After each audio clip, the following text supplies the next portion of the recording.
위장질환이라는 게 한 번쯤 살다 보면 누구나 겪는 질환 중에 하나가 아닌가 싶은데 특히 우리나라 사람들은 더욱더 잦게 걸리는 병이 아닐까 싶습니다. 왜 위장질환에 걸리게 되는지 그 원인을 좀 먼저 알아야 될 것 같아요. 예, 우리나라는 위장질환이 정말 많죠. 네. 위암이나 대장암 발생률이 세계 1위를 다투고 있는 걸 봐도 알 네. 수가 있죠. 왜 이런 위장질환이 많이 생기냐 하면 잘못된 식습관이 가장 큰 원인입니다. 급하게 드시거나 폭식이나 과식, 야식 등의 잘못된 식습관 때문에 위장질환이 많이 생기게 되고 또 한 가지 발효 음식 문화가 많이 발달했지만 본래 우리 민족은 위장이 좀 약한 민족에 속합니다. 그렇기 때문에 선천적으로 위장이 약하기 때문에 위장질환이 많이 나타나는 경향이 있습니다. 자, 그럼요. 위와 장의 주요 질환에는 어떤 것들이 있고 또 어떤 증상들이 나타나는지 좀 하나하나 좀 살펴볼까요? 예, 기본적으로 위장병들은 대부분 다 아실 거예요. 네. 많이 들어보셨겠지만 기능성 위장장애나 위염이나 위궤양, 역류성 식도염, 위암이나 대장암 이런 것들이 주로 위에 나타나는 증상들이고 기능성 위장장애는 특별한 원인 질환이 없지만 속이 쓰리거나 더부룩하거나 구토를 자주 하거나 소화가 안 되면서 부글부글 거리는 증상들이 3개월 이상 지속될 때 네. 나타나는 만성질환이라고 합니다.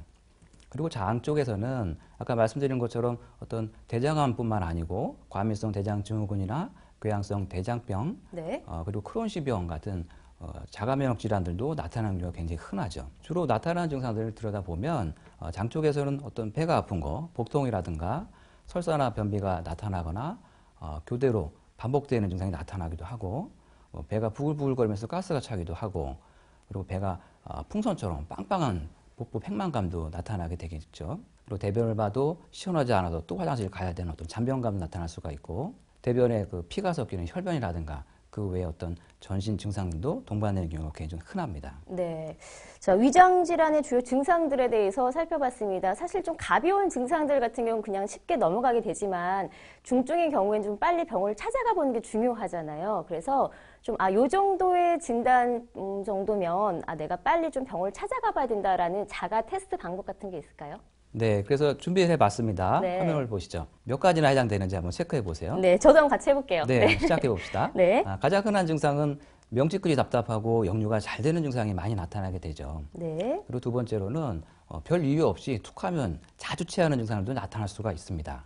그리고 멀미하는 것처럼 자주 속이 메스껍기도 하고 그리고 또 가스가 차면서 항상 속이 더부룩할 수도 있고 꺽꺽 트름을 수시로 하는데 하루 종일 수백 번 이상 트름을 하는 경우도 있습니다. 그리고 대변 문제에 있어서 대변 보고 나서도 시원하지도 않고 또 배가 빵빵하거나 방귀가 자주 나오고 설사 변비가 반복되는 과민성 대장 증상이 나타나기도 합니다. 그리고 또 두통이나 어지럽거나 또 건망증이 심해질 수도 있고 치과적으로 봤을 때 뭐 염증이 있다거나 그러면 물론 네. 입냄새가 날 수는 있지만 그런 염증이 없어도 구취가 심한 경우가 많습니다. 그리고 뒷목이나 어깨에 뻣뻣하게 굳어지면서 담이 결린 증상도 많이 나타날 수가 있고 또 얼굴 빛깔 자체도 문제를 주는데 누렇게 변하거나 검어지거나 기미가 자주 끼는 일들도 나타나게 되죠.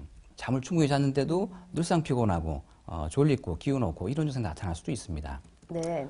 눈에도 영향을 줄 수 있는데 눈이 침침하고 다크서클이 자주 생기기도 하고 또 눈 주위가 뻑뻑하면서 아프기도 하고 그리고 여성분들의 경우에는 어떤 냉이 자주 나타나거나 또는 질염이나 방광염 등의 염증 증상이 자주 발생할 수도 있습니다. 편하게 누워서 자신의 배를 이렇게 눌러봤을 때 딱딱하거나 아픈 부위가 있을 수도 있습니다. 네, 제가 지금 함께 들어가면서 체크를 해봤거든요. 저도 평소에 조금 위장장애를 좀 자주 겪는 편이라서 걱정이 조금 되는데 저는 한 8개에서 9개 정도가 해당이 되거든요. 네, 8개에서 9개면 네, 약간 네. 심한 정도입니다. 심한 건가요? 예, 저희가 봤을 때는 한 예. 10개 이상이면 예. 아주 심한 단계, 또 5개에서 9개 사이면 심한 경우라고 봅니다. 그런 경우에는 예. 전문적인 그 전문의 선생님하고 네. 의료적인 어떤 상담이 필요할 수가 있겠죠. 좀 빨리 방송 마치고 병원을 좀 가야겠네요. 근데 잠깐 얘기를 들어보니까 이 소화기 질환뿐만이 아니라 실제로 전신질환까지도 가능하다라고 말씀해 주셨거든요. 그게 맞는 말인가요? 네, 그 스포 박사가 발표한 오버로 신드롬이라는 논문이 있는데 네. 과민성 장증후군이나 다른 어떤 기능성 위장질환을 가진 환자분들을 조사를 해보니까 또 다른 증상들이 동반되는 경우가 많다는 걸 알았어요. 두통이라든가 어지럼증, 가슴 답답함, 불안이나 공황장애, 우울증, 불면증 또는 허리가 아프거나 근육통이 있거나 또 자가면역 질환, 베체스트병, 또 외상후 스트레스 장애 등등 여러 가지 신경정신과 질환들도 동반하는 경우가 많았죠. 네. 실제로 그 위장 질환이라고 해서 꼭 위와 장이 아픈 게 아니다라는 사실 꼭 참고하셔야 될 것 같고, 그에 따른 좀 다양한 증상들까지 함께 살펴봤습니다. 많은 분들이 좀 아프시면 병원을 가셔야 되는데 그냥 놔두는 경우가 참 많잖아요. 그래서 이렇게 방치를 하게 되면 어떻게 되는지도 좀 살펴봐야 될 것 같아요. 네, 기본적으로 염증 증상이 좀 심해지니까 네. 궤양이나 천공이 될 수도 있고 위암이나 대장암 등이 나타날 수도 있고 또 전혀 음식을 못 드시는 경우도 있게 되겠죠. 그런 것들을 한의학에서는 담과 관련이 있다고 생각을 합니다. 담이라는 거는 소화되는 과정 중에 잘 소화가 되지 않아서 남은 음식 찌꺼기가 썩은 것들, 부패한 거, 더러운 거 이런 것들을 담이라고 표현을 하죠. 우리가 양치를 열심히 했을 때에도 플라그라는 게 생기는 것처럼 소화 과정 중에 나타나는 오염된 독소 물질입니다.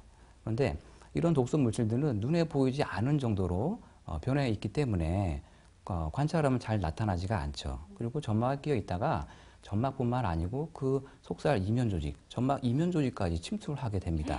네. 그러면서 심한 경우에는 굳어지는 현상이 있기 때문에 운동이 잘 되지가 않게 되죠. 위장 평형이 굳어지기 때문에요.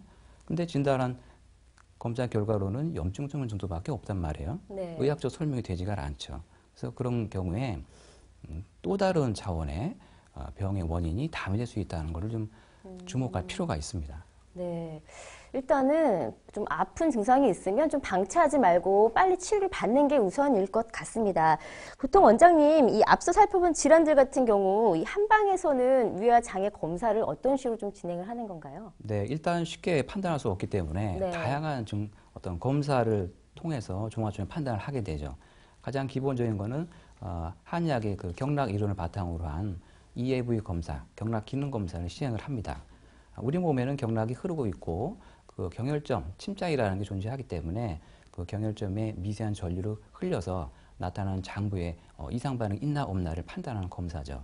그리고 또 특수하게 고안된 설문지를 환자분 스스로 작성을 하게 됩니다. 설문지의 내용은 식습관뿐만 아니고 위장 증상 또는 동반된 여러 증상들, 과거에 어떤 치료를 받았고 검사를 받았는가, 그리고 어떤 일을 하고 또 어떤 라이프 스타일 생활을 하고 있었는가, 이런 것들을 자세하게 우리가 설문지 작성을 하게 됩니다. 그리고 나서 진료실에서 다양한 의사 입장에서 물어볼 수 있는 여러 가지 의학적 질문들을 하게 되죠. 그걸 문진이라고 합니다. 네. 그리고 나서는 가장 중요한 복진을 하게 됩니다.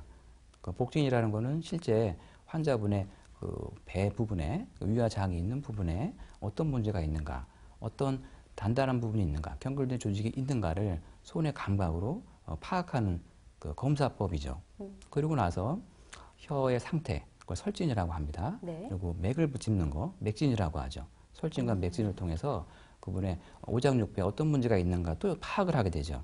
그래서 이런 종합적인 검사 방법, 진찰법을 동원을 해서 종합적인 진단을 하게 되는 겁니다. 네, 알겠습니다. 자, 오늘 이 시간에는요, 만성 위장 질환에 대한 원인과 치료법에 대해서 계속해서 이야기를 나눠보고 있습니다. 방송 보시다가요, 평소에 갖고 계셨던 위장 질환 때문에 고생하고 계신 분들 혹은 궁금한 사항 있으시면 함께 나가고 있는 전화번호로 연락 주시면 또 친절한 상담 계속해서 도움을 드리도록 하겠습니다.